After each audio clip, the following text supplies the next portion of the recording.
Adams et al.'s work was the idea of curiosity and staying curious. And I think Sheen said it best when he mentioned that we live in a culture of tell, and we find it really difficult to ask.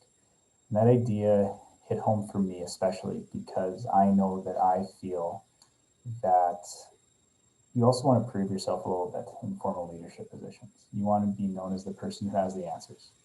You want to be known as the person who people can count on rather than somebody who would hesitate or deliberate rather than respond and act. So I totally understand that that is certainly the culture that we are placed in.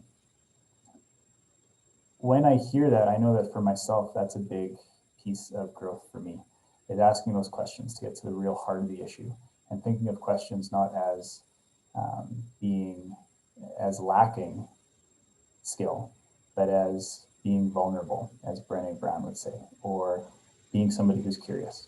So that idea of curiosity really hit home for me. When I was thinking of a video or an image, sorry, to choose, I thought immediately of a journalist.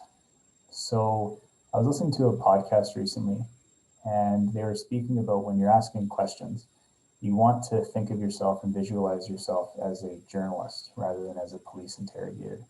You want to get to the heart of the issue. You're asking questions out of curiosity because you want to get to know the person. So quick background with regards to our context at my school. So we have a school of about 300, like I mentioned, I think, in my initial video.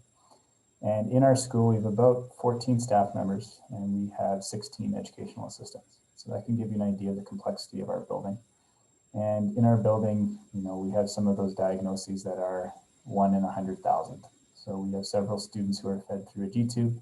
One student requires oxygen even during COVID. Down syndrome, autism, wheelchair, students who have communication devices because they're nonverbal. And with that brings a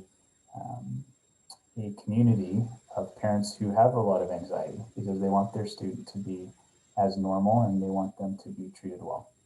So when I communicate that philosophy of education is getting to the heart of their story, get to the heart of where they're coming from so that we can best support the kids and best support them as a parent. We had a director of inclusive education in our division who said that the idea that we should be is we're not doing inclusion, we are being inclusion. So it is a part of our soul, it is a part of who we are that permeates through all the decisions we have, which is that every kid is capable of doing great things and we just need to meet them where they are.